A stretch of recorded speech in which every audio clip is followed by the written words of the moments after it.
ఇంకోటేంటంటే విష్ణు గారి అంటే వైఫ్ ఇద్దరు వైఫ్‌లు క్యారెక్టర్‌గా మీది. యెస్. అంటే యెస్. మేము ఫస్ట్ వైఫ్‌లు అనుకోలే. బేసిక్‌గా ఒక ఇద్దరు ఉంటరు అని చెప్పేసి. తర్వాత తెలిసింది విష్ణు గారి ఇద్దరు వైఫ్‌లు. ఓకే. అంటే ఇంకోటేంటంటే మాకు ఇంకో డౌట్ ఏమొచ్చిందంటే బేసిక్‌గా వైఫ్స్ అంత సపోర్ట్ చేస్తారా అసలకి బయట? అంటే ఏమంటారు ఆయన అంటే ఆ సీన్‌లకు గాని ఉన్నాయి గాని. బేసిక్‌గా మీకే కాదు మాకు ఇది అంటే మేమేంటి ఆ! లైక్ కీపా?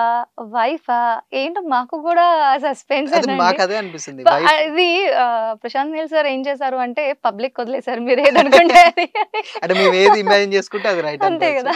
అలా కొంతమంది అంటే వైఫ్ అంటున్నారుగా. ఆ! అంటే వైఫ్ అంటేనేమో మళ్ళీ ఏమనుకుంటారు?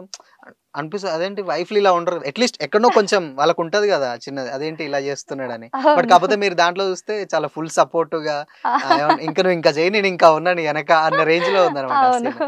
సో, ఆ సీన్ చేసేటప్పుడు మీకేమైనా డౌట్ రాలేదా? ఏంటి ఇలా ఉంది అని? అంటే ఆహ్, ఏమో స్టోరీకి దీనికి హ్మ్. హ్మ్. ఎలాంటి లింకప్ ఉందో మనకైతే తెలియదు కదా! సో, హ్మ్. చెప్పింది చేయడం వరకు మాత్రమే. హ్మ్. సో, ఫైనల్‌గా అంటే 'పూజా' గారికి మేము చూసిన క్యారెక్టర్స్‌లలో హ్మ్. ది బెస్ట్ క్యారెక్టర్ అంటే ఏం చెప్తారు? ఇప్పుడు మీరు ఇంతవరకు చేసిన మూవీస్‌లలో? ఆహ్, ఆల్‌మోస్ట్ ఆబ్వియస్‌లీ 'సలార్'. 'సలారా'? అంతే కదండీ! ఓకే. సో, అంటే పార్ట్ 2లో ఏమన్నా ఎక్స్‌పెక్ట్ చేయొచ్చా 'పూజా' గారు? మేబీ అంటే ఇందాక అడిగాను మిమ్మల్ని ఆహా! వచ్చినప్పుడు. ఏంటి లేదు. పార్ట్ 2 ఎలా ఉండబోతుంది? అంటే అక్కడ ఎక్కడ విష్ణు మా బావగారు విష్ణు గారిని చంపేసిన తర్వాత ఆ! అంటే మేబీ ఉండొచ్చేమోగా. అంటే బ్యాక్‌గ్రాఫ్‌లో ఇంకో స్టోరీ ఏమన్నా అలా పెట్టి. Hope so. హ్మ్. చెప్పారా ఎప్పుడన్నా? మాకైతే ఏం చెప్పలేదండి. ఆ!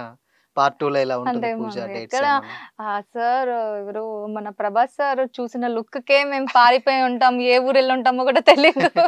బెదిరిపోతారు గదా! ఇలా ఒకటేసారి. ఎగ్జాక్ట్‌లీ. ఆ! ఆ లుక్ అలాంటిది. హ్మ్. హ్మ్.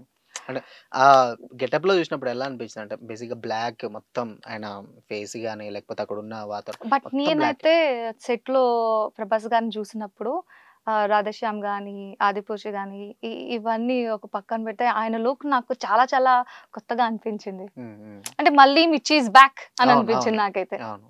సో, ఇంకోటేంటంటే దీంట్లో 'పృథ్వీరాజ్ సుకుమారన్' గారిది గూడా సేమ్ ఆ! అంటే ఇద్దరిది కాంబినేషనే ఉంటాయి. మేబీ 'ప్రభాస్' గారిదున్నంత సేపు అక్కడే కదా! అంటే ఆయన గూడా అవునవును. ఉండేదుంటరు. బట్ ఆయనతోటి ఎలా ఎప్పుడన్నా ఆయనతోటి గాని ఏమన్నా సీన్స్ ఏమన్నా ఉన్నాయా? అంటే లేదండి. అంతకుముందు 'ప్రభాస్' గారంటే అప్పుడే వచ్చుంటరు మేబీ అవునవును. మూవీలోకి. సో, అవును. 'పృథ్వీరాజ్' గారైతే అక్కడ ఉన్న క్యాండిడేట్‌లో ఒక క్యాండిడేట్ గదా! అవునవును. అంతకుమునుపు ఏమన్నా సీన్స్ యాక్ట్ చేసినయి ఏమన్నా ఎడిట్ చేసినయి ఉన్నాయా? అంటే లేకపోతే మొత్తం ఎలా? అదంతా ఒక సీక్వెన్స్ కాబట్టి హ్మ్. లైక్ మేము ఆయనతో కలిసి డైలాగ్స్ అవి పడకపోయినా బట్ అందరం కలిసి ఉండి చేసిన ఒక సీన్ కాబట్టి ఆ రకంగా మేము చూడడం జరిగింది. హ్మ్. ఒక 4-5 టైమ్స్ సేమ్ డేస్. సేమ్ అంటే 'పృథ్వీరాజ్' గారితోటి గూడా అదే సీన్స్ ఉన్నాయా? సేమ్ లేకపోతే 'ప్రభాస్' గారిది ఎలా అయితే మాకు టైం పడిందో హ్మ్. ఆయనతో గూడా అంతే. హ్మ్. కలిసి ఎప్పుడు అసలు కలవాలనిపియలేదండి? అంటే అట్‌లీస్ట్ ఎవరిని? అయిపోయినంక 'ప్రభాస్' గారిని అయిపోయినంకనన్నా అయ్యో! మేమైతే స్టిల్ ఇప్పటికి గూడా సెల్ఫీ కోసం వెయిట్ సార్. ఏంటి మీరు ఇన్ని రోజులు షూటింగ్ చేసుకున్నా సెల్ఫీ తీసుకోలేదా? యాక్చువల్లీ మేము అడిగామండి. ఆ! కాకపోతే విత్ కాస్ట్యూమ్ ఉండడం వల్ల హ్మ్. యాక్సెప్ట్ చేయలేదు. ఓకే. వితౌట్ కాస్ట్యూమ్ అంటే లైక్ కాస్ట్యూమ్ చేంజ్ చేసిన తర్వాత తీసుకుందాం అనే టైంకి సార్ ఉండరు.